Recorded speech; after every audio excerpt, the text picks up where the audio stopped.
Namaste Saraswati Deve Gaurvani Pracharne Nirvishesha Shunyavadi Paschat Deshtarine Jai Shri Krishna Chaitanya Prabhu Nityananda Shri Advaita Gadadhar Shivasadi Gaur Bhaktivinoda Hare Krishna Krishna Krishna Hare Hare Hare Rama Rama Rama Hare Hare. Let's see if everyone's here.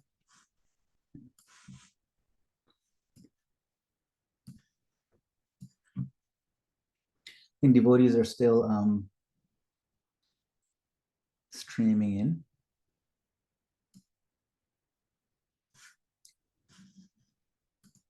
So we have been covering Caitanya Caritamrita. The idea here was to cover the entire Chaitanya Charitamrita, which is quite a voluminous work, into just 6 short sessions of 1.5 hours each.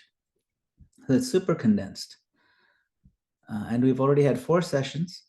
We've covered, the first 2 were Adi Lila.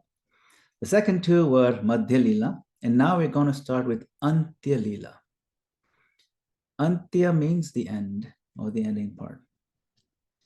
And here we see an even more intimate side of Lord Chaitanya Mahaprabhu, where he is mostly in the sacred Dham, the sacred land of Jagannath Puri. So the idea is that we want to condense the essence of this great gift of Srila Prabhupada, the whole Chaitanya Charitamrita, for the benefit of all of you who have so kindly and consistently attended this series. And your participation really does mean a lot to us. So I really appreciate everybody who comes. It makes all the effort worthwhile.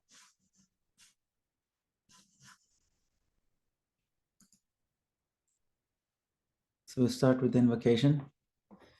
Jaya Jaya Shri Chaitanya Jaya Nityananda Jaya Dvaita Chandra Jaya Gaura Bhakta Vrinda Jaya Jaya Shri Chaitanya Jaya Nityananda Jaya Dvaita Chandra Jaya Gaura Bhakta Vrinda Jaya Jaya Shri Chaitanya Jaya Nityananda Jaya Dvaita Chandra Jaya Gaura Bhakta Vrinda.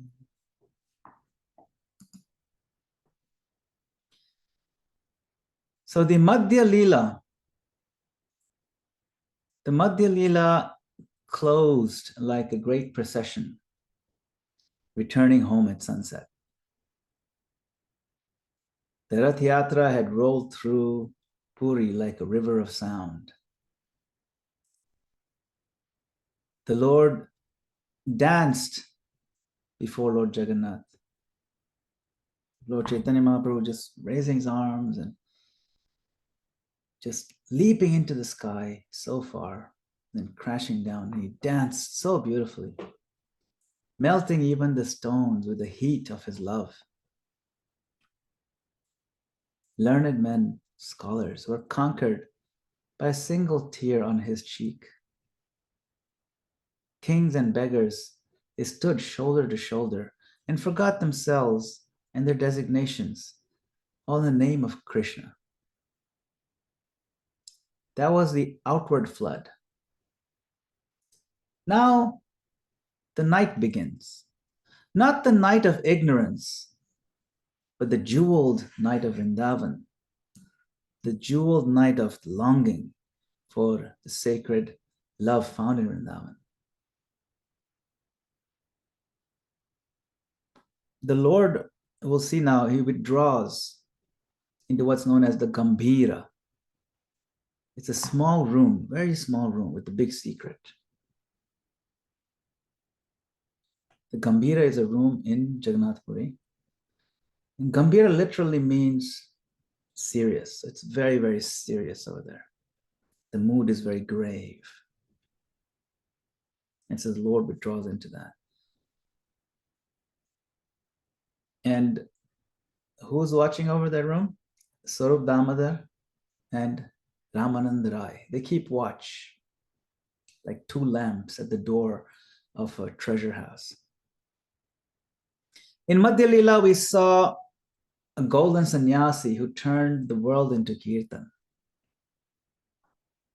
In Antya, in this Antya Lila, we will see that same Lord turn inside out by his intense feelings of separation. His body becomes an instrument, his bones are like strings, his breath becomes a veena,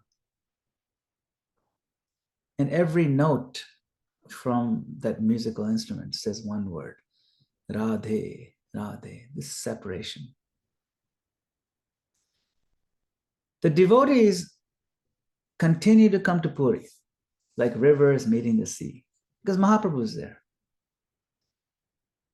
Mother Sachi, who's in Mayapur and Navadvip, her blessings, they ride the winds that go to Jagannath Puri. And all the hearts in Navadvip, they arrive with dust on their feet and garlands in their hands. And the Lord receives them. He welcomes them, he feeds them, and then he sends them back carrying something more precious than what they had brought. The sweetest memories. Yet what's happening, the inner weather, the inner climate of Mahaprabhu's being is changing. That's what we'll see in Antya Lila. The inner weather is changing.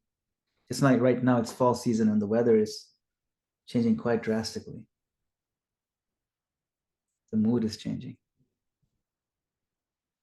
Antya is the season of ripened fruit.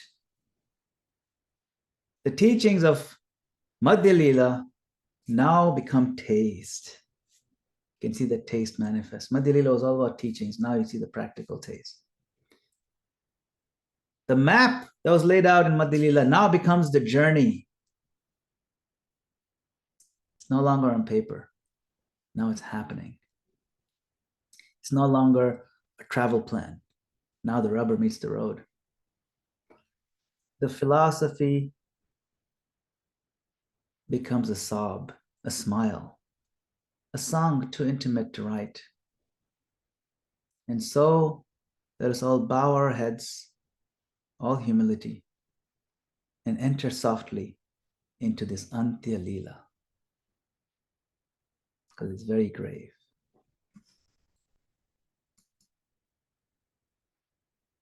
So Antya Lila opens with the humility of the author, Krishnadas Kaviraj. He says, I am blind on a steep road. Let saints give me a staff. So he salutes the six Goswamis and bows to Radha and Krishna in their Vrindavan temples. That prayer is the doorway. When we step through, we are back on the road to Jagannath Puri with the Bengal devotees. Remember, the Bengal devotees are constantly trying to travel to Puri whenever it's the season for Rath Yatra. Let's join them. This wonderful devotee by the name of Shivananda Sen. He's organizing everything as usual. He counts the heads, he pays the ferries, he finds room on the way, feeds the mouths. One hungry mouth belongs to a stray dog. Shivananda Sen lets him join the yatra and even pays the boatman extra to carry the animal across the river. But one night in the dust and the confusion, the servant of Shivananda Sen forgets to feed the dog. Shivananda returns late and learns what happened. And he's so sad that he starts fasting in remorse. Where it's like, how do we not feed the dog? Morning comes. The dog is gone. He's very sad. So they reach Puri at last. The whole party reaches Jagannath Puri. And the Lord welcomes them and takes them for Jagannath Darshan. The next day they visit the Lord again. And there, a little bit apart, sits that same dog. Mahaprabhu smiles and tosses green coconut to the animal. And he says, chant Ram, chant Krishna, chant Hari. And the dog repeats, says Krishna, Krishna. The devotees are shocked. They stare. Shivananda Sen falls flat at the dog's feet to atone for any neglect. And he's so heartbroken. He feels so sorry that under his watch, that dog didn't get his meal for the day. You can see the softness and the humility of these devotees. The following morning, the dog is nowhere to be seen. He has obtained a spiritual body and returned home back to Godhead. So Antya Lila begins by telling us how far the Lord's mercy can reach. If a neglected street dog can be lifted by a morsel of prasadam and just hearing the name, then what is impossible for the Lord and for the gracious devotees who still walk among us? The representatives of the Lord are always here. You just have to find them. How do we find them? Let us read Caitanya Caritamrita and learn.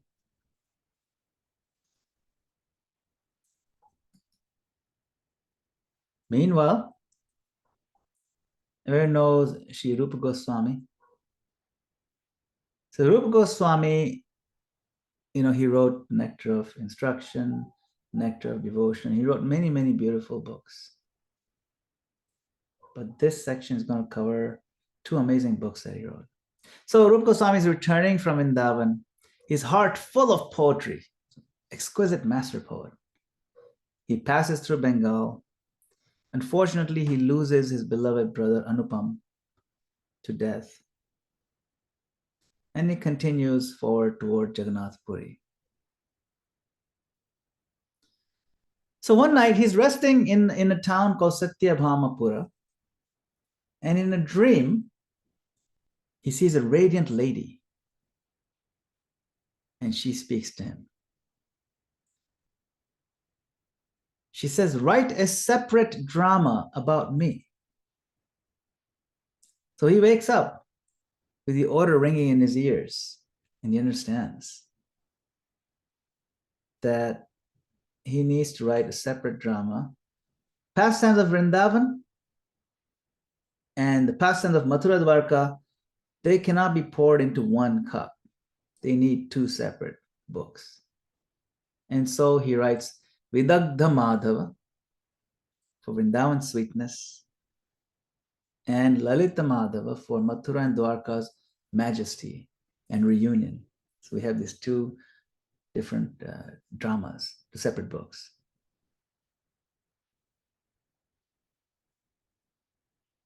Then Rupa Goswami, he reaches Jagannath Puri and stays with Haridas Thakur, the Namacharya, who greets him with great affection. So you can imagine these great stalwart devotees. Rupa Goswami, who wrote his books, Namacharya Haridas Thakur, who also wrote some wonderful books. He's known for his chanting. The Lord arrives. Lord Chaitanya Mahaprabhu arrives, as he always does after Lord Jagannath's offerings. And he embraces Rupa Goswami. Can you imagine the thrill on the body of Rupa Goswami? The Lord asks about Sanatan. He hears of Anupama's passing, and he gives Rupa Goswami a place to stay. Day after day, the Lord visits Haridas and Rupa Goswami, bringing prasadam, speaking briefly, and leaving them just soaked in his grace, in his mercy. Then, one morning, the Lord gives a single instruction that divides ocean. He says, do not take Krishna out of Vrindavan. The Krishna of Mathura and Dwarka is Vasudeva Krishna, son of Vasudeva. The Krishna of Vrindavan is the son of Nanda. He never leaves Vrindavan. He's born in Vrindavan and he just never ever leaves there. With that one line, the Lord confirms Rupa Goswami's dream he had earlier. Want two dramas, two moods, two flavors.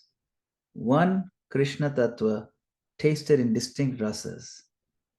One person, as far as Tattva goes, there's one person. As far as rasa goes, the flavor, two distinct rasas. At Rath Yatra, Rupa Goswami watches the Lord dance and hears him sing a cryptic verse of desire and separation. It's almost like it wasn't even a devotional sounding verse. It's just like a love song. Now, nobody can understand what inner meaning of words and songs moves the Lord's heart except Sarup Damodar. Sarup Damodar.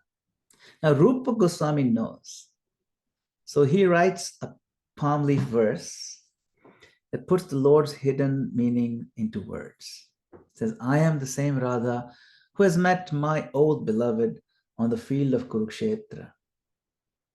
Yet my heart longs for the banks of the Yamuna, the shade of Vraja trees, and the fifth note of Krishna's flute, my beloved Krishna's beautiful flute.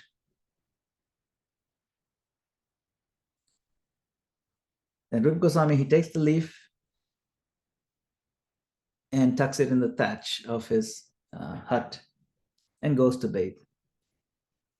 Mahaprabhu arrives and finds that verse. He reads it and he's just overcome by emotion.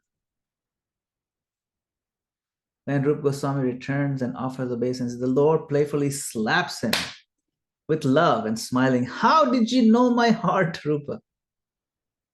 He was so pleased with him. So what follows is a feast of compositions. The Lord brings Ramananda Rai and Sarvabhauma Bhattacharya to hear Rupa Goswami's compositions. Lalita Madhava and Vidagdha Madhava, they speak in glimpses like lightning. And the holy name is described as the nectar that makes us desire many, many mouths to chant, many millions of ears to hear. And still, a still mind to watch the name dance in the heart. These books are magical. And when they're recited, the audience is shaken with joy. Ramananda Rai, Sarvabhauma Bhattacharya, they're just marveling at it.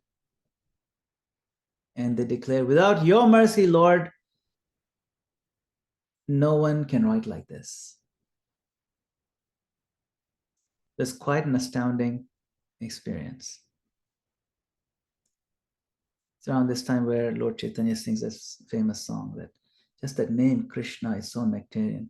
Tunde tandavinim ratim vitanute tundavali labdhaye. It's a very beautiful verse where he describes this point of just hearing the syllables Krishna producing so much nectar in the heart. One can't help but desire many millions of ears and many millions of mouths to keep chanting. It dances in the courtyard of the heart. It's really amazing.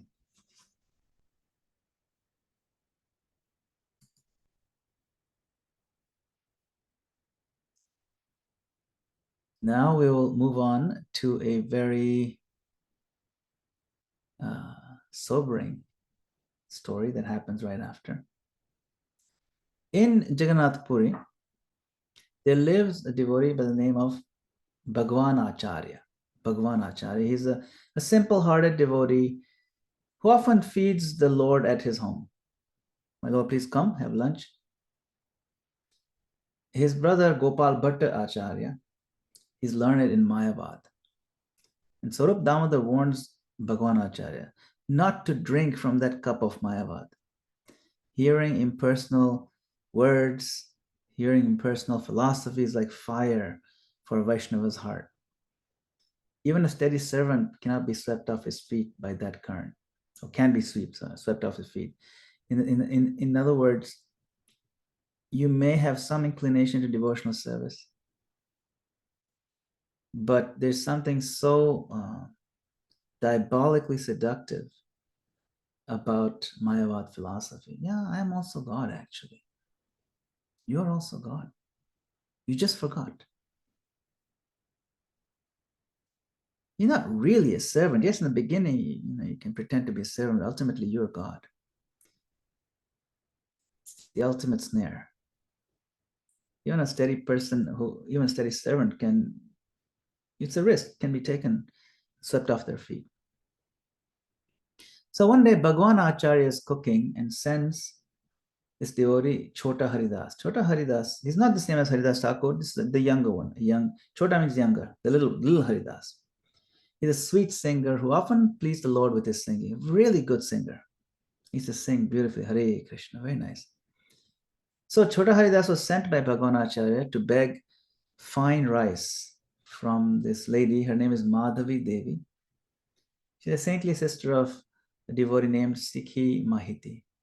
So she's an elderly, austere lady and counted by the Lord as among his most intimate souls, very advanced devotees. So Chota Haridas, he gets some excellent rice from her, and the Lord honors the prasadam. Then the Lord returns to his residence and then quietly instructs his servant Govinda. Govinda, come on, I want to tell you something. From now on, do not allow Chota Haridas to come here. What? The devotees are stunned. What happened? Haridas hears this instruction. He's sinking in grief and he keeps fasting. He's fasting for 3 days. Don't know what to do. Swarup Damodar and others approach the Lord. What offense has Chota Haridas done?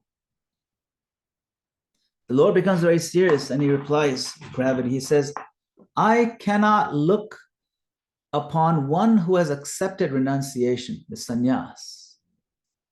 Yet he speaks intimately with women. He quotes the Shastra that even with one's own mother, sister, or daughter, one should not sit so close. Senses are strong. Even a statue can pull the mind. Wow. The devotees are just shocked. And the Lord withdraws into his room, very serious and grave. No argument can change his mind. Paramananda Puri, another devotee, tries to intercede. The Lord remains firm. No, I do not want to see Chota Haridas. When the Supreme Teacher, the Lord himself, forbids it, it's not spite, it is surgery. The community absorbs the shock. A whole year passes. Haridas keeps his distance. He doesn't go near the Lord. Sometimes he take a glimpse of the Lord from afar at Jagannath's temple and waits for his mercy. So he tries and tries, but doesn't get it. Doesn't get any mercy. So not finding a gate to knock on anymore, he walks to Prayag. Prayag is where Triveni, the 3 rivers, meet. He bows to the Lord in his heart and enters the water at that junction. And he leaves behind his gross body.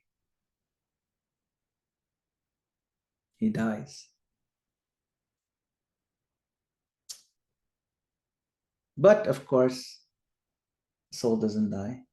So in a spiritual form, like a Gandharva, you can see in this picture here, he sings at night for the Lord alone, and the Lord hears. The devotees also hear. They hear the familiar voice from a distance, and they're afraid that he is now a ghost. The Lord smiles gently when he hears that. He hears the singing. And then later on, the news comes from Prayag, where someone had seen him in his final act, that Haridas has given up his body. Srinivas asks the Lord, where is Chota Haridas? And the Lord gives the answer with the razor of truth.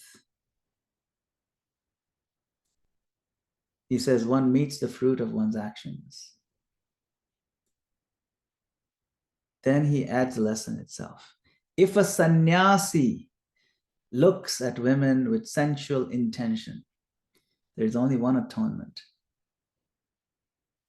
The words are very stern. The heart behind them is protective. So you can see the Lord was very, very, very serious about the rules of sannyasi. Sannyas cannot be taken whimsically. Quite shocking. But the Lord didn't change his stance even after he left. There's something for us to learn. Of course, none of us are sannyasis, but still the important message is that these instructions are to be taken very seriously, and sannyas in particular has to be respected with the utmost seriousness.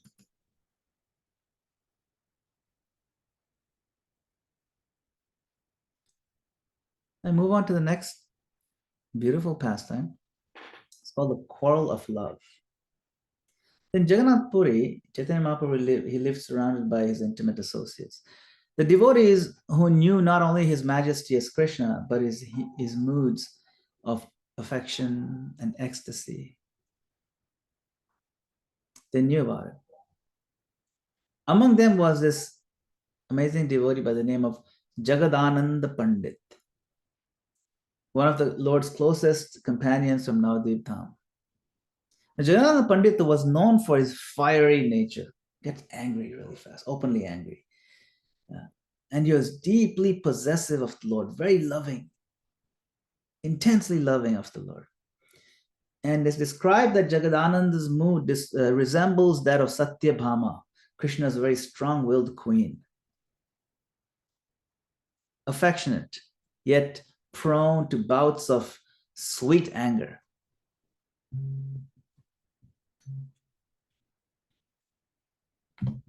As devotees like Gadadhar Pandit, they love the Lord in the mood of a quiet submission, like Rukmini.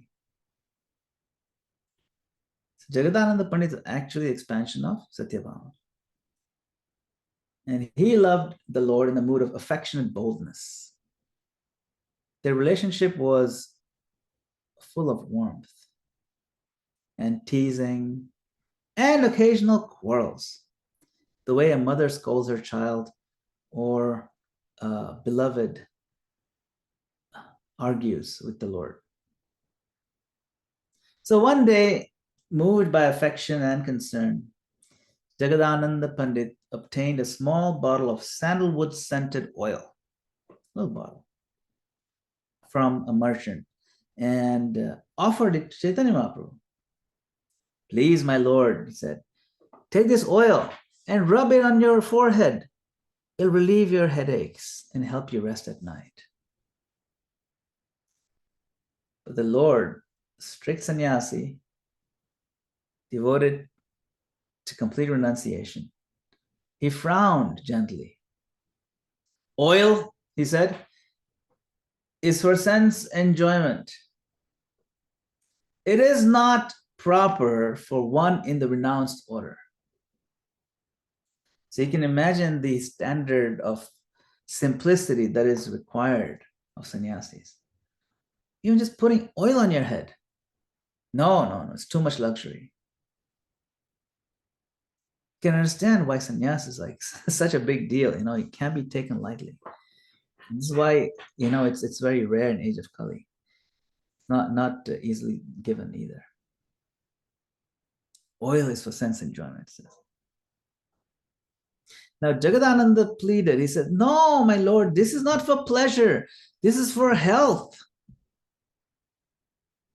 And the Lord smiled. He just continued to smile. And then he refused. Look, you may keep it. I cannot use it. You keep it. And Jagadananda's love started to boil a little bit as it normally does. And turned into frustration. To him, there was not a matter of etiquette, but of care. So he felt hurt, and feeling hurt and misunderstood, he grew angry, not with the Lord, but with his own helpless love. He's like, what can I do? I love the Lord so much, and I'm getting angry. Like, why do I love him so much? That's why it's called the sweet anger. Frustration arising from the desire to serve the Lord in certain ways, and then the Lord refusing. So he went straight home. He placed the bottle down and fasted for 3 days, refusing to see anyone. No drinking water, no eating anything.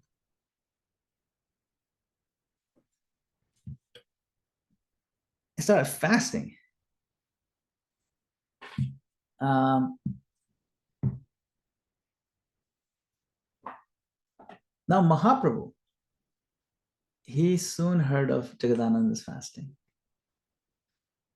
Knowing his nature, he smiled tenderly. Because see, Mahaprabhu knows that Jagadananda gets a short fuse, and a drop of a hat, he'll just start fasting. So he said tenderly, he is angry. Jagadananda is angry because of love. But his anger only deepens his affection for me. So then he sent Sanatan Goswami to pacify him. Sanatan went to Jagadananda's residence and found him sulking like a child, denied by his mother. You can imagine his mood. It's like moody, He said, Mahaprabhu will be distressed if you fast, my dear Jagadananda. He cannot bear to see you suffer. Please eat something. Come on. So then, on the pleading of Sanatan Goswami, Jagadananda softened a little. At last, he took some prasadam. So when Mahaprabhu heard the news that Jagadananda had eaten, he was relieved. The quarrel was over, but it wasn't fully forgotten. Because in love, such moments of tension, there's so much tension going on. There are also moments of intimacy.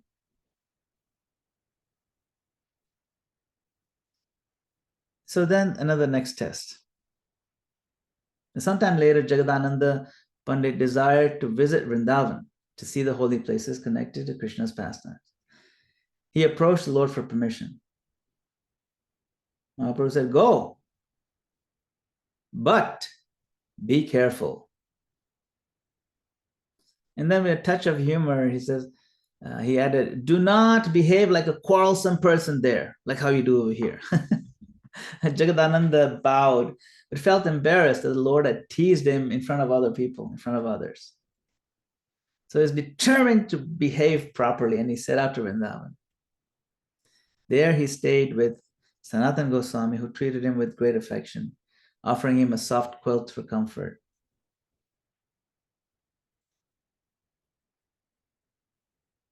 Now, Jagadananda was mortified.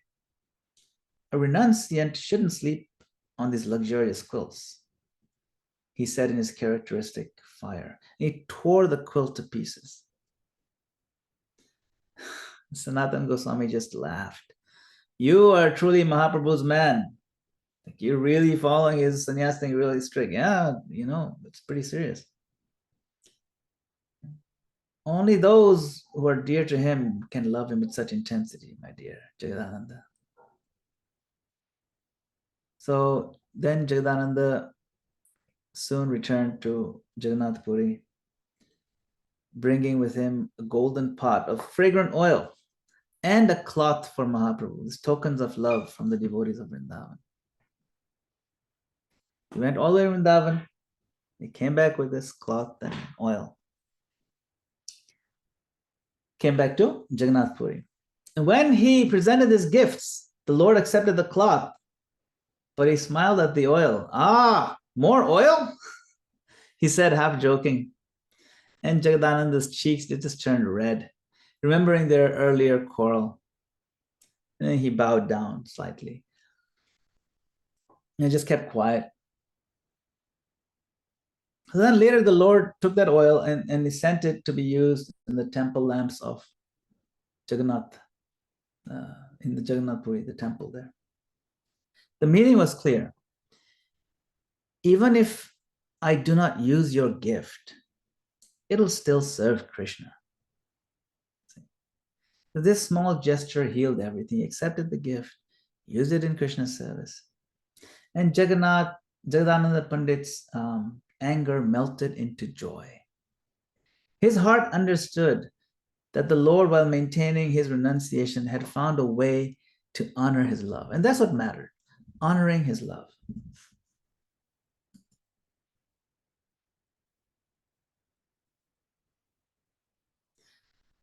Now, one day, the Lord turns to Haridas Thakur. Haridas Thakur is a humble saint born in a Muslim family, but crowned by the Lord as Namacharya. Namacharya.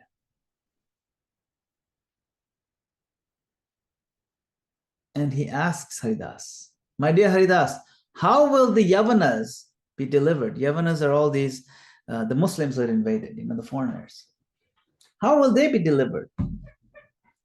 And Haridas smiles like the morning sun coming up.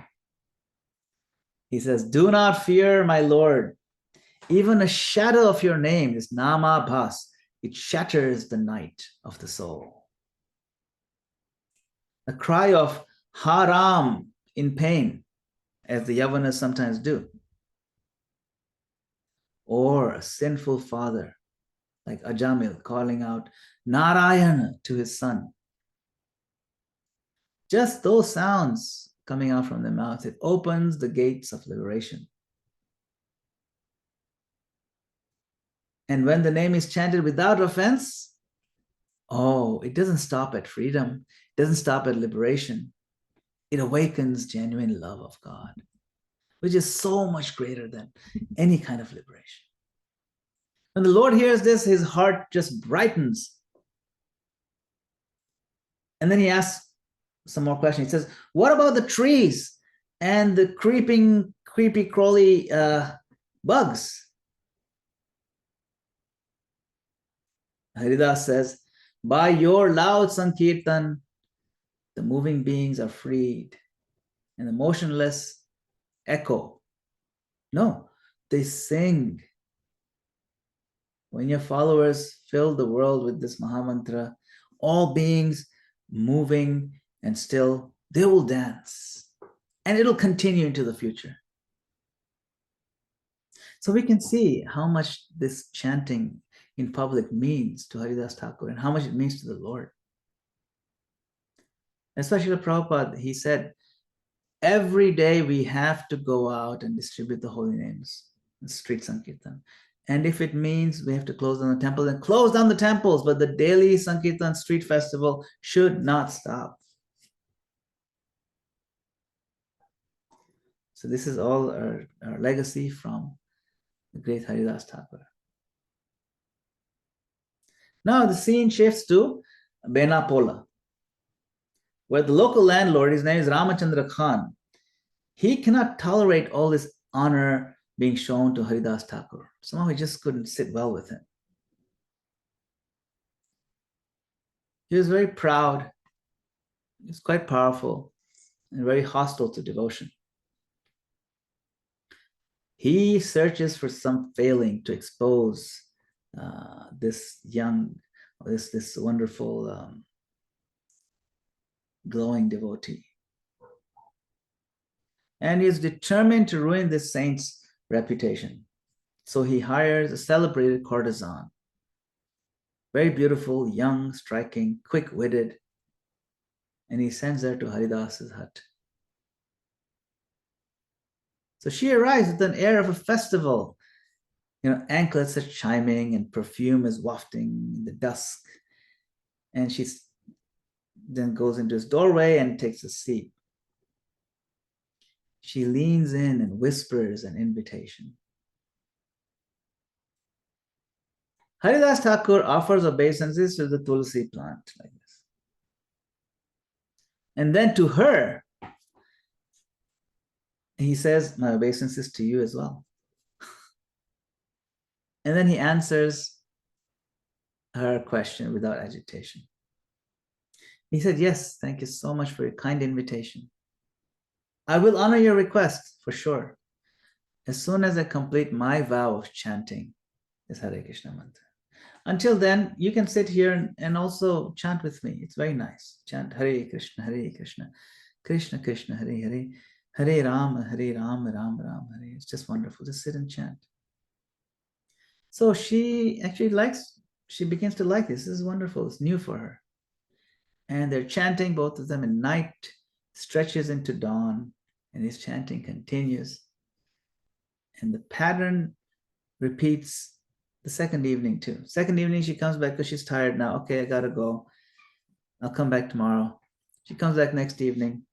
Same thing. Yeah, please sit. No, definitely. Yeah, your invitation is still, there for sure. Why not? But I have to finish my rounds. She said, okay, sure. No, you please also sit and chant with me. Hare Krishna, Hare Krishna. All night chanting. Then the third night, same thing starts happening, and something in her heart gives way.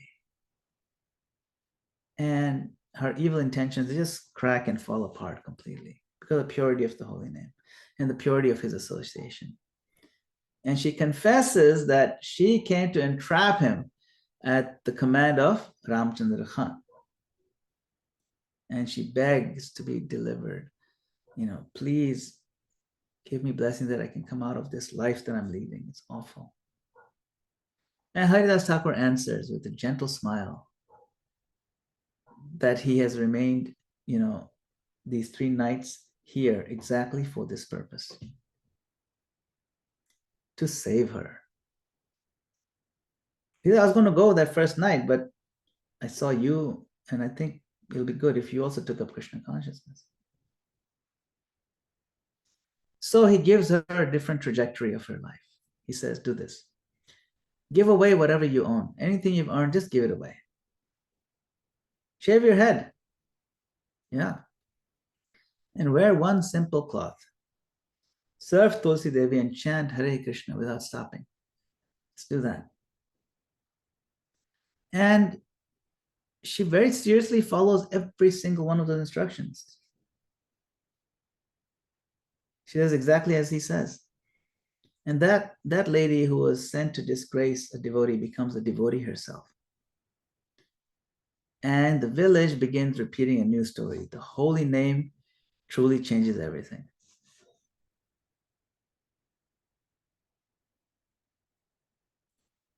Yeah, let's see if we have enough time to cover the other stories. Yeah. Okay. So elsewhere, the seeds of offense take root. Lord Nityananda, the merciful and unpredictable Lord, later visits that same district. And these Ramchandra Khan's men, they insult Nityananda Prabhu. And Nityananda just laughs at them as he walks away. And he remarks that this place is it's suitable for cow killers only. It's a terrible place. These people are just awful. So soon a royal tax officer arrives with the soldiers and occupies Ramchandra Khan's courtyard. And they slaughter a cow there and they plunder the estate. They just rob everything. So it's like the land itself is revolting, where a great Vaishnava has been dishonored. See? So the impact of dishonoring a devotee is heavy. We should not do it. Haridas moves on to Chandapur, where Balarama Acharya is learned priest. He's devoted to him, to Haridas, and he offers him respectful hospitality. Now here Haridas meets a very important person, Raghunath Das, the son of this wealthy official known as Govardhan Majumdar. Raghunath Das later on will become Raghunath Das Goswami, one of the 6 Goswamis. And this boy comes daily to bow down at Haridas Thakur's feet. You can imagine the blessings he got, absorbing the words of the saint without realizing how they will draw him one day to Vrindavan. He's just a little boy. And scholars, they often gather to the Majumdar's residence. A rich man, very rich man. The Majumdar's residence, headed by Hiranya Majumdar and Govardhan Majumdar. Right? Govardhan is the father of Raghunath Das. Now, these two Majumdars, they're respected, they're charitable, very educated. And the conversations always go down to the power of the holy name. And many people, they start praising, yes, it's wonderful, it erases all the sins, it grants liberation. Haridas Thakur acknowledged, yeah, those are there. But these are only side products or side effects or byproducts, like darkness fleeing before the sunrise. The true gift, the actual product is prema, by which the heart is fully transformed. See? Now, among these listeners is someone by the name of Gopal Chakravarti. He's a handsome, very clever young tax officer who is, because he's so clever, his learning and all, it fed his arrogance. He's become arrogant. So he scoffs. He says, Haridas Thakur said, even a glimpse, even namabhas, just a glimpse of the holy name can bring liberation. So, this is ridiculous. So if this is true, may my nose fall off. But because of his haughty and pretty offensive nature, within days he was struck by leprosy, and his nose actually fell off. It collapsed, and his fingers start deteriorating and just gets deformed. Now, Haridas Thakur takes no pleasure at the outcome of this. But the lesson stands. Devotees may tolerate, but Krishna does not tolerate deliberate insults to his devotees. The reactions are stiff and they're swift. So from there, Haridas Thakur travels to Shantipur, where Advaita Acharya, who is the elder revered among the Lord associates, builds him a simple riverside cave and feeds him very nicely. The two spend hour after hour relishing Srimad Bhagavatam. So you can imagine the conversation between these two great devotees when they're diving into Srimad Bhagavatam. This gives us a clue too. When we get together, let's dive into Srimad Bhagavatam together. That's the way to connect to Krishna. Doesn't matter where you bite the Bhagavatam, you can just drink into it. It'll just be so sweet. Side by side, their vows, they burn like these two flames. Advaita, he worshipped Ganga with water and tulsi leaves. He worshipped the Lord with Ganga and tulsi leaves. And by doing so, he managed to bring Krishna down to descend as Gauranga. And Haridas Namachari, he floods the world with the holy name. And from that combined appeal, the Golden Lord answers. So one moonlit night, the Ganges is shining like polished silver. And these tulsi leaves are just trembling gently in the light breeze, and the courtyard is still. An amazing woman appears of exquisite beauty and bows to be accepted by Haridas Thakur. Now, Haridas replies the same patient rhythm he'd shown in Benapole, the other town. He said, yeah, please sit and hear until my chanting is complete. 3 nights pass, she is chanting. But his heart doesn't move, it doesn't waver from his vows. And then she reveals her identity, that I am Maya Devi, the Lord's own illusory potency personified. I am able to bewilder even Lord Brahma, but I cannot shake your devotion.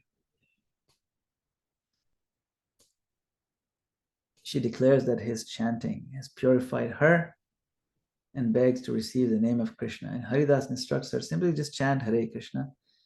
Even illusion bows before pure sound. Interesting, she said she could bewilder even Brahma. But Haridas Thakur is actually an incarnation of Lord Brahma. So in the form of Haridas Thakur, he couldn't be moved. So news of these wonderful events reached Jagannath Puri.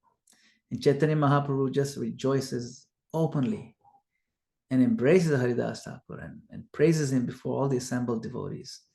The Lord says that the ocean of Haridas's qualities cannot be crossed. And yet, just one drop from that vast ocean is enough to satisfy your heart. So this chapter draws to a close with its threads woven together. A saint answers malice with patience and rescue. Plot to defame becomes a doorway to faith. Pride collapses under the weight of offense. And even Maya seeks shelter in the name she once tried to obscure.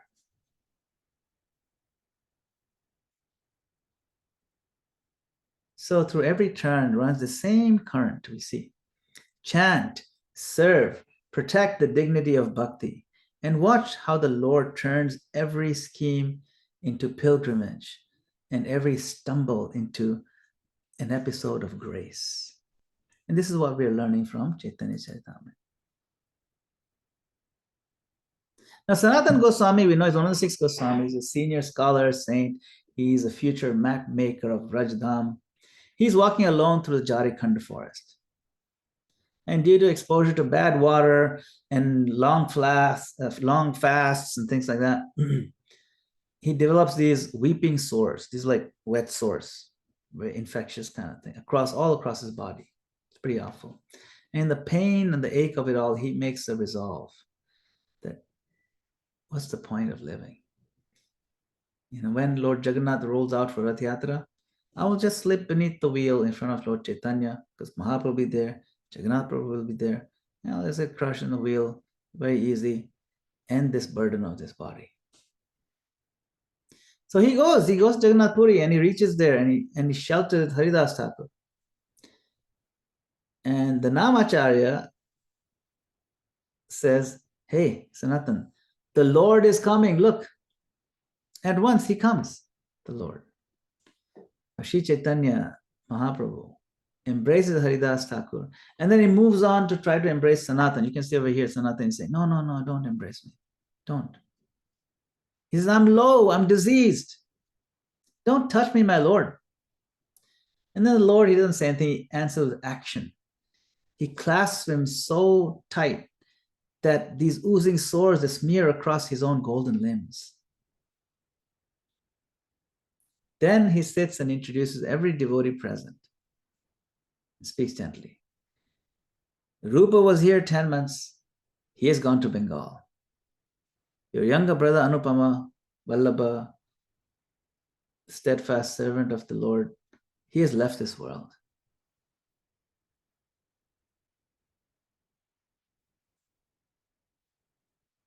So what happens is that the days they settle into rhythm. Govinda, the Lord's attentive servant, brings Jagannath Prasadam, and Mahaprabhu comes daily to speak Krishna Katha with Haridas and Sanatan. Sanatan still thinks I should just give up my body. Then, of course, he'd not told the Lord. He'd not spoken about this to anyone. It was just his internal silent plan. But the Lord knows the heart. Just like a sudden monsoon cloud bursting, the Lord addresses this big elephant in the room. He says, listen, if suicide gave Krishna, I would trade 1,000,000 bodies in a heartbeat. But Krishna is gained only by bhakti. Suicide accomplishes nothing. Besides, your body is mine. You surrendered to me. Remember? You're not allowed to kill my body. Your body is my instrument for work. And the work that I need to get done. What are the work that I need to get done? So many things. Establish principles, write and teach and uncover Vrindavan. Who's going to do that? How can you destroy someone else's property? No, it's not possible. So these words of the Lord, they land like cooling rain. And Sanatana Goswami bows. So, I am a wooden doll, my Lord. I'm your doll. You make me dance. I'm your puppet.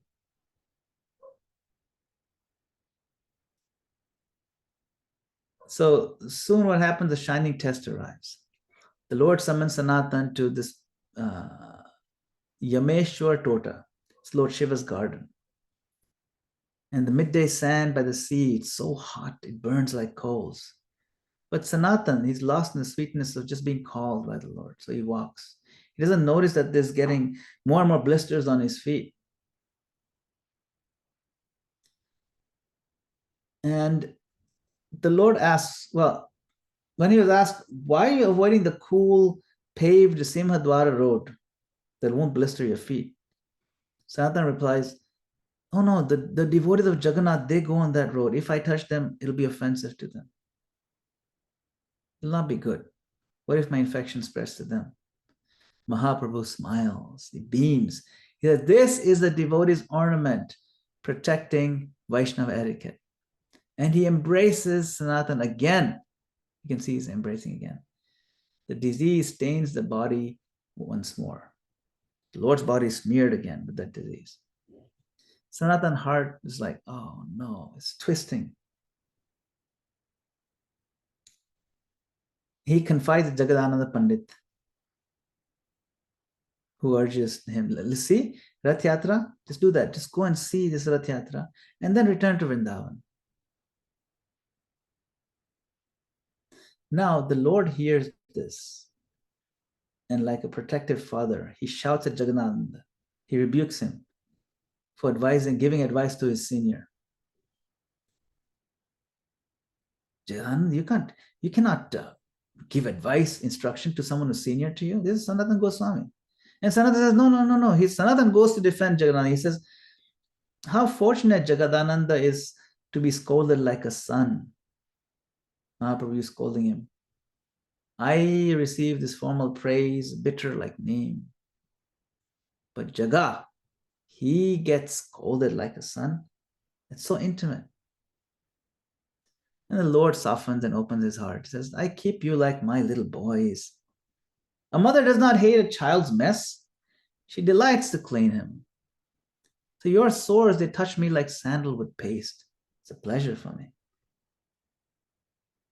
And then Haridas, just to testify, he adds another story. He says, the tale of Vasudev. His name was Vasudev's leper. Vasudev leper. And the Lord embraced him once and he got cured. The Lord declares the Siddhanta. A devotee's body is never material. At initiation, that body becomes mine, he says. Mine means it belongs to the Lord. So when we receive initiation, we realize that our whole existence is now aimed only to serve the Lord. And he embraces Sanatan once more. And at that touch, the sores vanish like this. And the saint, Sanatana Goswami, shines like gold.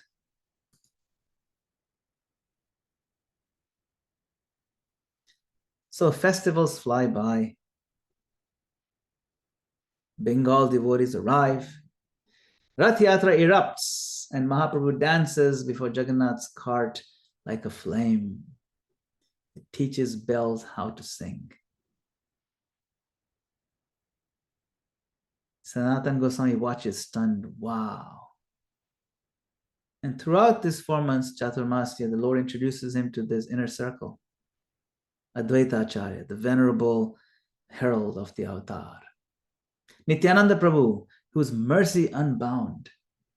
He is also known as the Avaduta. Shivas Thakur is the pillar of Kirtan.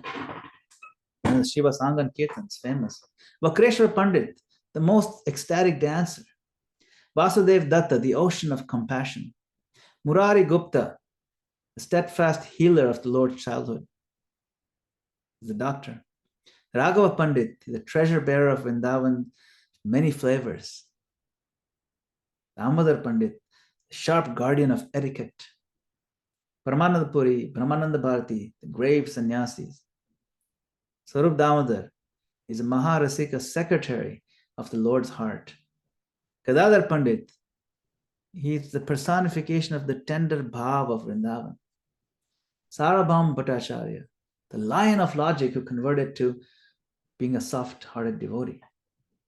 And Ramananda Rai, king of divine aesthetics. So many. and the servant Govinda is ever near. So each pours mercy, friendship, and honor upon Sanatan, who bows to each of them. So when the spring festival of the swing time comes, when they swing the festival, they have the swinging of the Lord, then they have a lot of fun doing that. And once that festival is over, the Lord gives the charge. He tells Sanatan, stay with me 1 year, then go to Vrindavan and do the work I told you to do. So at the year's edge, their parting is just too tender for words. In Sanatan, he traces the Lord's own forest path north. He used the same footsteps, guided by Balabhadra Bhattacharya, who went that first time, remember, through the forest of Jharkhand, stopping at every river where the Lord once chanted. There he just weeps and weeps with love.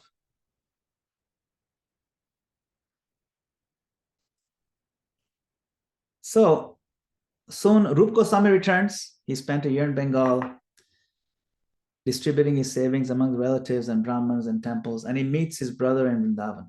He meets Sanatan Goswami, and the two begin to do what the Lord foresaw. They collect different shastras, ancient ones. They search the dust, raise this lost shrines of Krishna. So they open this temple of Govinda and Madan Mohan. And they write books. The books start to blossom like kadam flowers in the rain. Sanatan Goswami compiles Brihad Bhagavatamrita. It's a map of a devotee's heart. Dasham Tippani is the lantern for Krishna's 10th canto. Dasham means the 10th canto. The books by Sanatan Goswami. And Hari Bhakti Vilas, the living law book of Vaishnava life. Each of these are like incredibly powerful books. And Rup Goswami, he also writes, he pours out the Bhakti Rasamrit Sindhu, nectar of devotion. Ujjwal Neelamani, this jewel of Radha Krishna's sweet pastimes. Vidagdha Madhava, Lalita Madhava. Again, more dramas about Vrindavan's moods and the moods of Dwarka. Then comes Jiva Goswami. He's a brilliant nephew and a future system builder. He builds the whole system, the architect. Systems of Vaishnavism, organized Vaishnavism. He is the most brilliant scholar who walked on this earth, Jiva Goswami. He receives the blessing touch of Nityananda Prabhu, right here, this chapter, you see that. And he's also sent to Vrindavan. Go Vrindavan.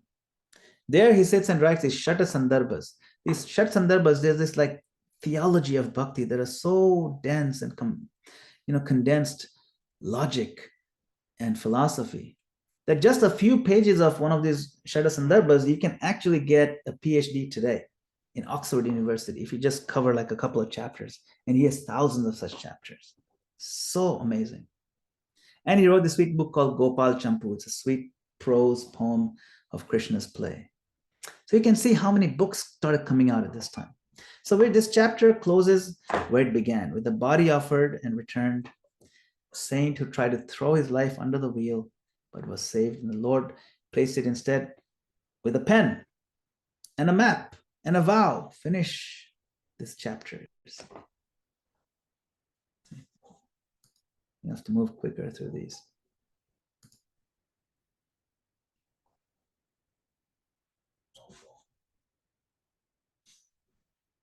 Okay, gonna go to this other, 1 second. Yeah, here we go. So in Jagannath Puri, Chaitanya Mahaprabhu is spending his days surrounded by his intimate devotees. And when this tides of separation from Krishna, they surge in his heart, it's only the depth and poetic conversations of Ramananda Rai that keep him going. Now, far away, we talked about this amazing young man named Raghunath Das, very wealthy heir. Outwardly, he's opulence, but inwardly, he longs to get the dust of the Lord's feet. So the Lord had told him once before, be patient. Remain at home until Krishna opens the door of deliverance for you. So Raghunath, he obeys the Lord, but his heart is burning with that longing.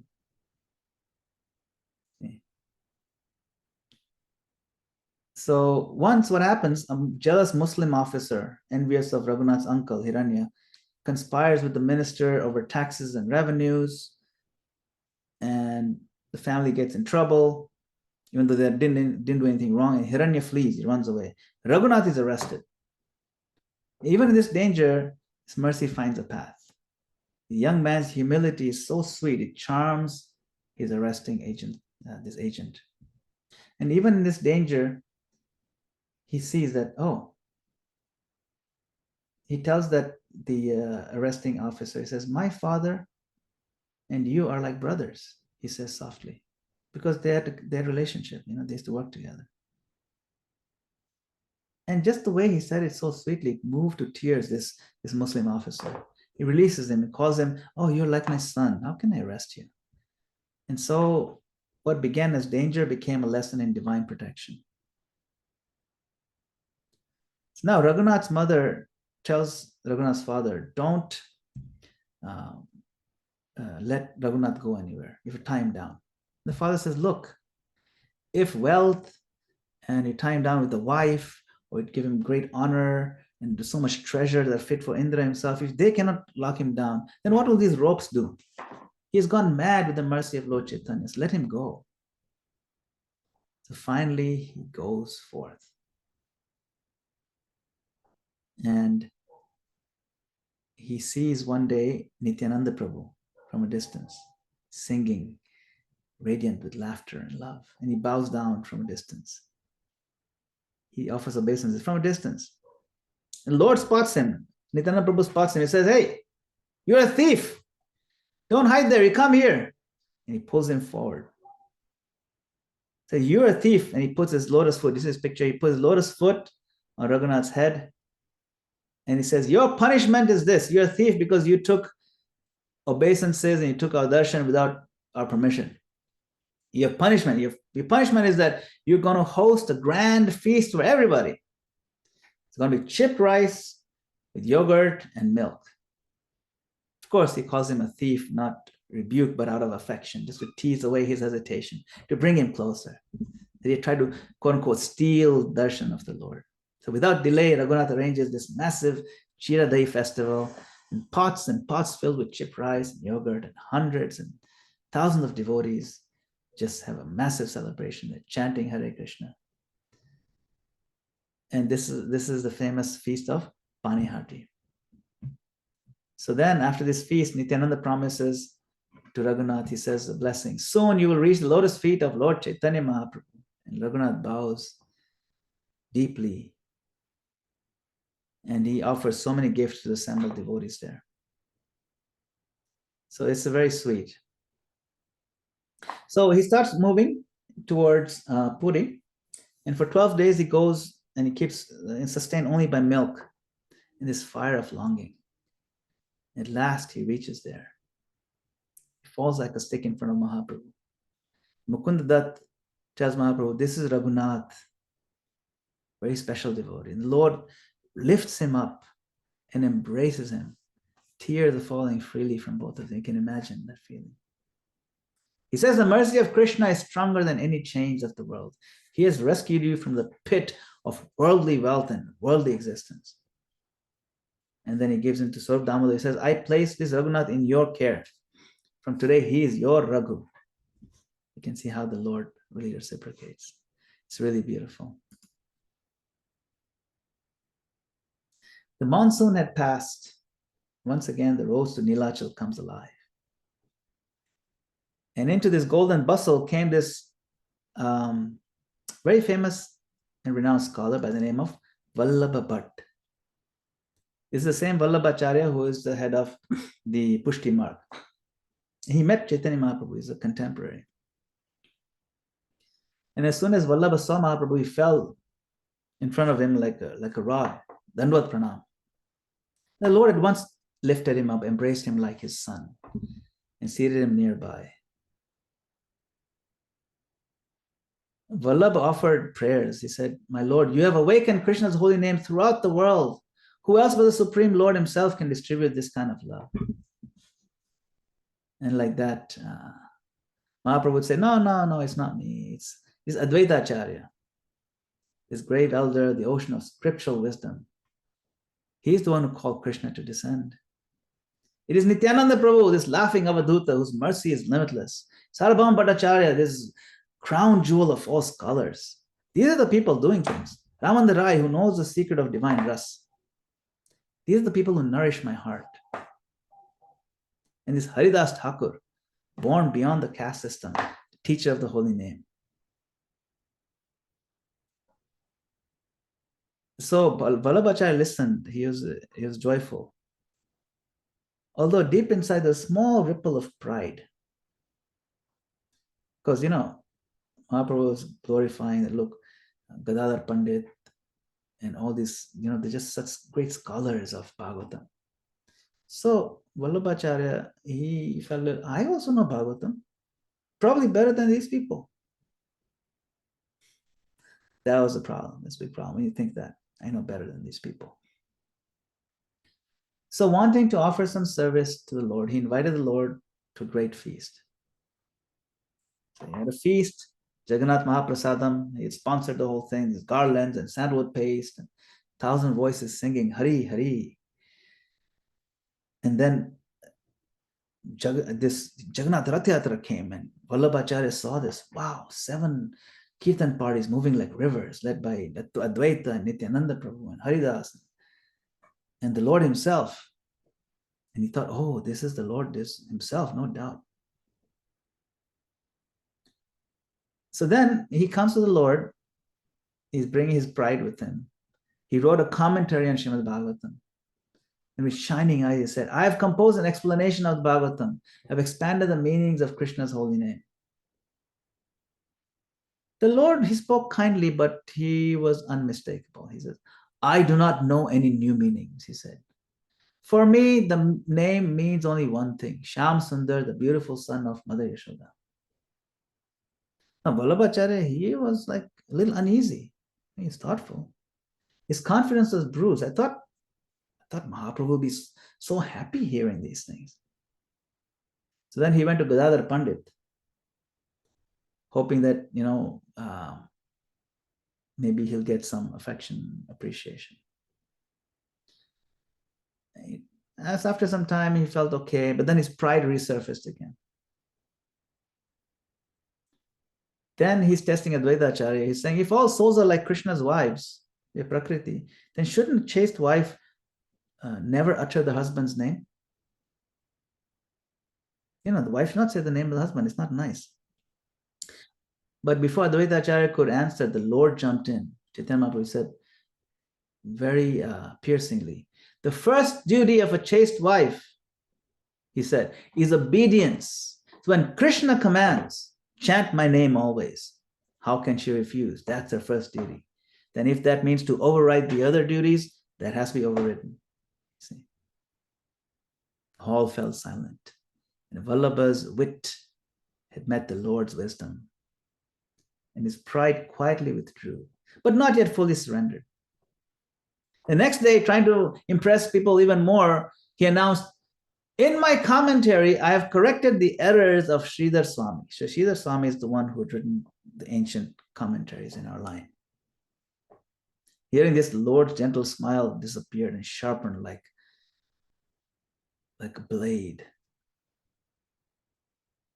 One who rejects her Swami, her husband or master, is a prostitute. That's what he said. And he said rejects the Swami means rejecting Sridhar Swami. And these words struck the assembly with the force of thunderbolts like Indra's.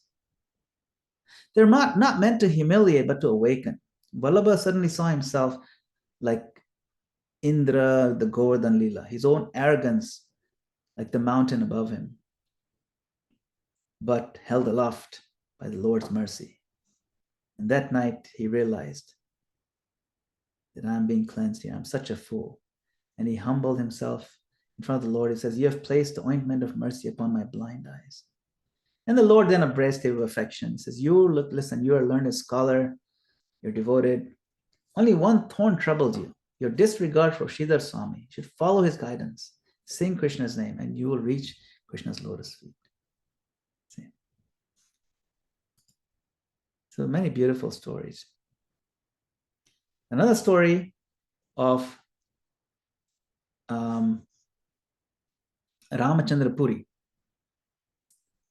Right? This is a disciple of Madhavendra Puri. He was very sharp-tongued and quite critical. So if you disciple Madhavendra Puri, that means he's a god brother of Ishwar Puri. So he's a god brother of Lord Chaitanya's spiritual master, you see. So what Ramchandra Puri would do is that he would invite somebody to eat, like, or he would bring heaps and heaps of Jagannath Mahaprasadam, right?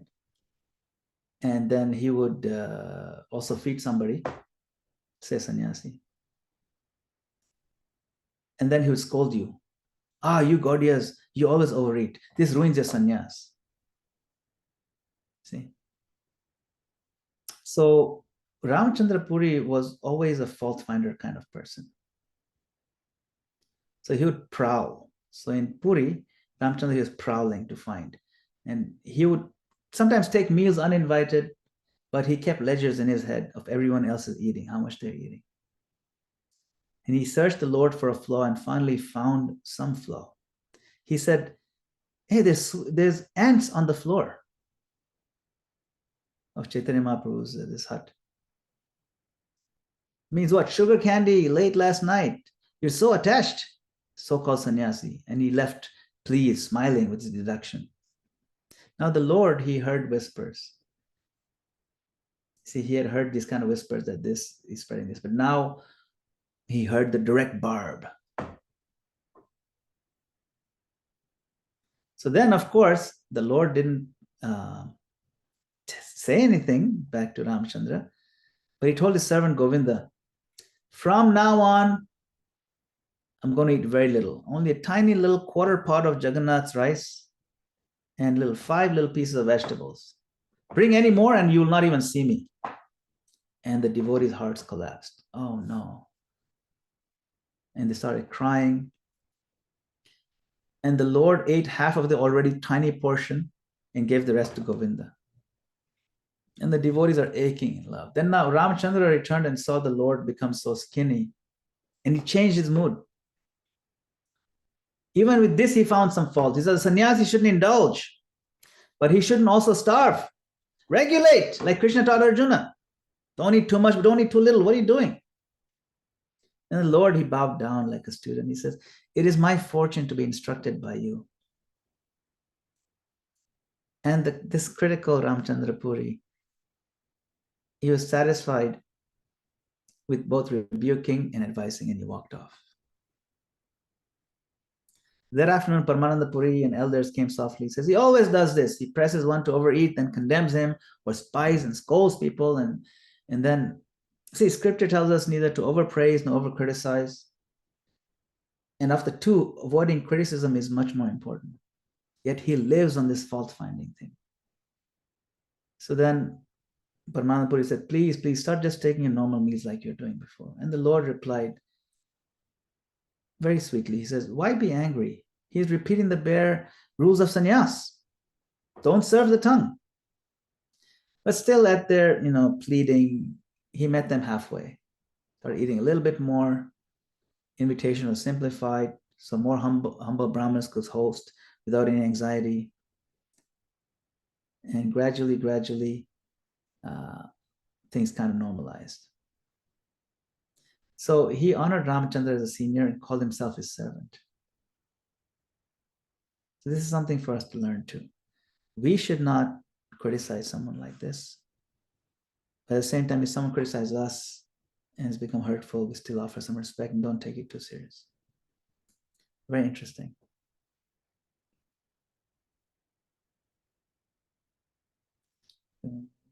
Go to the Lord dancing in Rath Yatra.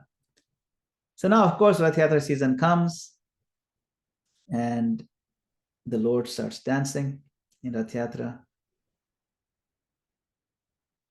And among this time, the pilgrims from Bengal was Raghava Pandit. And he carried this famous Raghavera Jhali, his layered bags packed by his sister Damayanti with an astonishing variety of these sweets and pickles and condiments and medicinals also prepared specifically for the Lord's delight. And she included even bitter things like shukta, thinking that good sister would help with everything, including medicinal herbs. Now, because Mahaprabhu accepts the love behind the gift more than the external object, he later on relishes these humble, austere items with great pleasure. So, again, as normal, he organizes great congregational chanting, divides the Vaishnavas into 7 Sankirtan parties, each with a principal dancer, principal leader, and so on. The sound shook Jagannath Puri. Of course, the king watches always. He says, "Let my head fall at Jagannath's feet in Jagmohan Hall."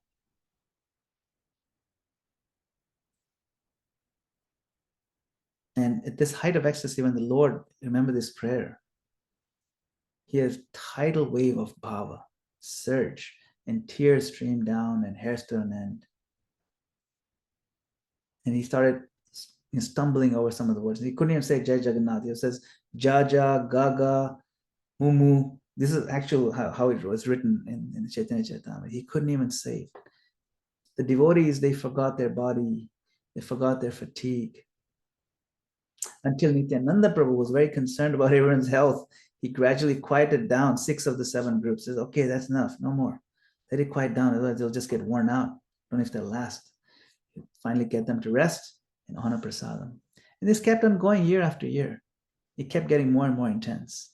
So you can see. Now, what followed became a textbook lesson in delicate devotional etiquette. After lunch, Chaitanya Mahaprabhu would lay down across the doorway of this Gambhira, the small room where he would be meditating. He would rest like this, as he always did. But this time he blocked the whole doorway. Now his servant Govinda would always come and massage his feet after the Lord took his meal, and while he was resting like this, he would come and massage. That was his seva. And then only after serving his lotus feet would Govinda go and take his meals, the remnants of the Lord. That's all he lived on. Whatever left on the Lord's plate, he would live on that. So this day, the Lord's reclining body completely blocked the entrance. Govinda whispered, "My Lord, please, do you mind moving on the side? Then I can come inside and I can do a service." And the Lord said, "I cannot move. Sorry, I'm too tired. I cannot move." Now, desiring only the Lord's service, Govinda spread cloth over the Lord's outer cloth, over his body, and then carefully stepped over his body.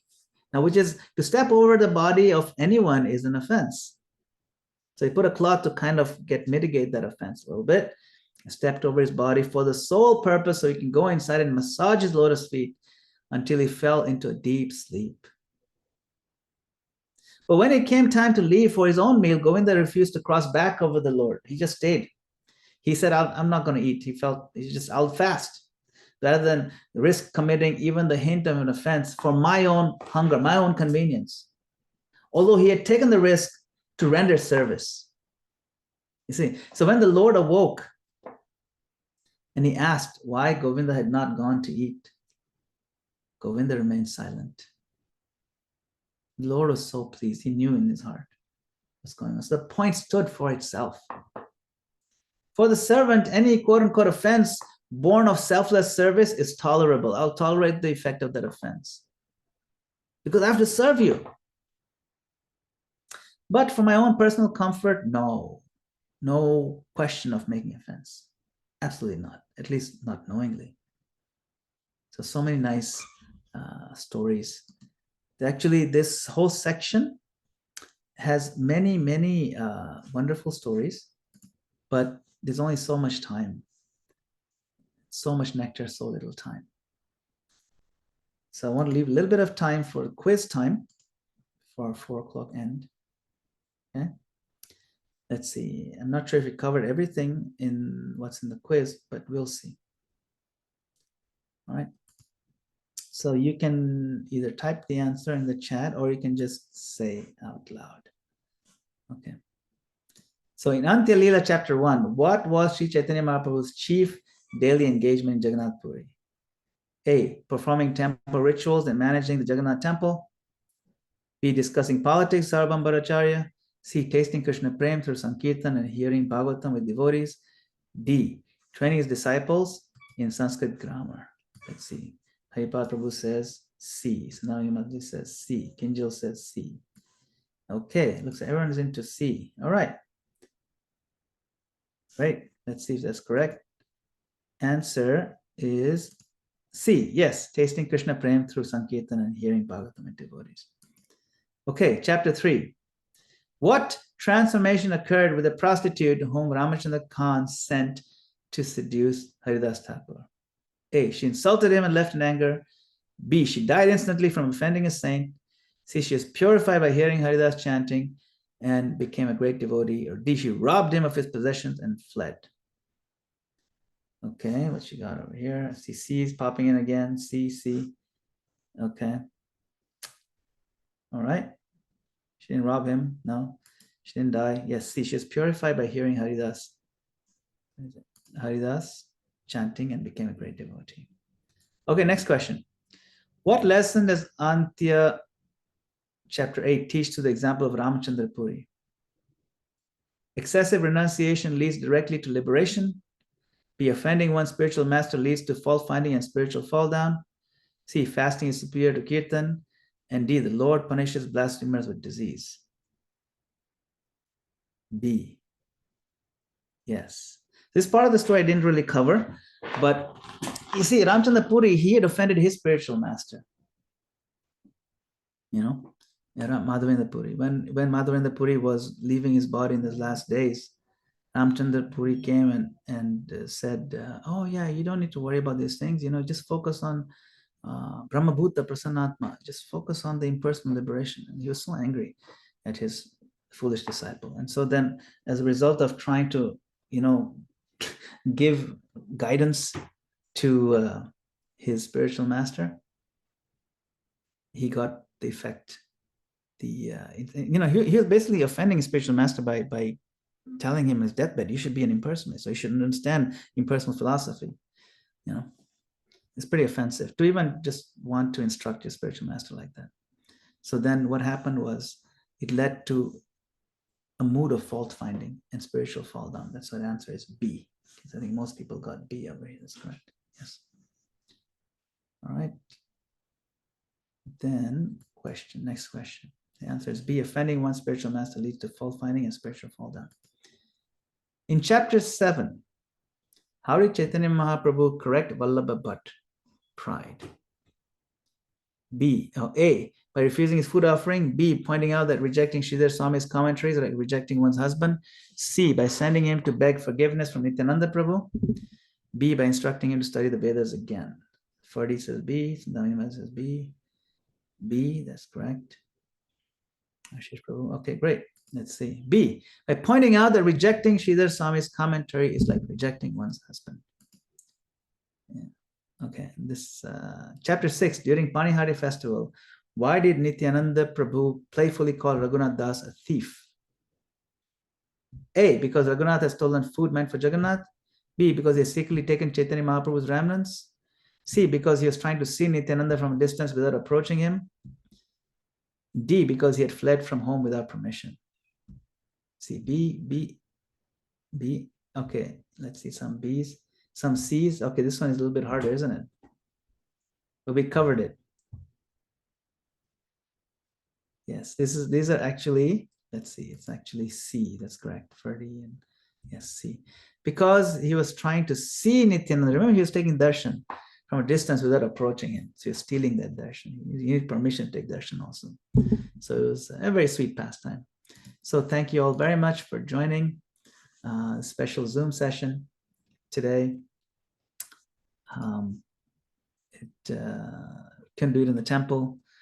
yesterday they declared state of emergency, although they have a temple program, it's not so bad. But appreciate all of you coming. Thank you very much. Anyone have any last comments or questions? I think it's Zoom, so we can spend another minute or so if you have a minute. If not, we can. Hare Krishna, Prabhu. Dandavat pranams. Thank you very much. Prabhu, how do we understand that the Hindus are controlling Jagannath Puri and they will not allow non-Indian body people entry into the temple? Yeah, it's a problem. Prabhupada was very much against that. And back then, there was a reason why they did it. They didn't allow Muslims into the temple because Muslims had a history of entering temples and desecrating deities. So they said, unless you're a Hindu, you're not going to let you in. We just had a bad experience because Muslims actually did that once. So that was many years. That was even before Lord Chaitanya Mahaprabhu's time. So that was the history behind it. But recently, even our ISKCON devotees have been trying to work out a deal with them that they should allow any devotees of the Lord. Doesn't matter whether they're Hindu, Muslim. I mean, whether you're, Indian, non-Indian. So they've been trying to work with them. We're hoping something might come up in the future. So let's see. But Prabhupada refused to enter Jagannath Puri temple, even though he's invited. Why? He said, if my disciples can't get inside, I'm not going to go. So he also took a stand. So it was very sweet of him. Yes. Gail Mataji, please go ahead. Hi, Krishna Prabhu. I just, that Jagadananda Pandit story, Satyabhama stories, they always have a yes. really soft spot in my heart. See if I remember the story properly, because the first time that Lord Chaitanya rejected the oil, right? Yes. I think you said that, he set it down. I just remember the story as he kind of smashing the bottle of oil to the ground. Am I remembering correctly or not? Yeah. No, I think that, yes, that's right. That's right. There's actually a painting like that where he just goes out and throws it outside. Yeah, I painting. thought so, because I know that just, that just tickles me every time, Yeah, between those two there's always something being broken. There's also the story of Jagadananda Pandit taking the Lord Sannyas Danda and saying, what's the use of this sannyas? I think it's right. It was him or Nityananda Prabhu. Nityananda Prabhu, but it was in conjunction with Jagadananda Pandit and the whole thing, So it's part of, actually that was Prema Vivarta written by Jagadananda Pandit. Jagadananda Pandit wrote a book called Prema Vivarta. And in that Prema Vivarta is where you have the pastime of breaking. So he's connected there. Jagadananda Pandit is also a character because, our Satyabhama, Queen Satyabhama was also quite a unique character. Yes. Yes, thank you so much. Yes. All right, wonderful. I'm glad you're able to join, and I'm glad all of you could participate. So it looks like the weather is still good, so it looks like we might head out to the temple. So if you're coming there, we'll see you there. Otherwise, Hare Krishna. Hare Krishna. Ashish Prabhu, hope you can come to the temple because we have our pot washing seva today. Yes, Prabhuji. We'll see you there. We'll be washing the big pots. Yeah. Take care. Hare Hare Krishna. Hare Krishna.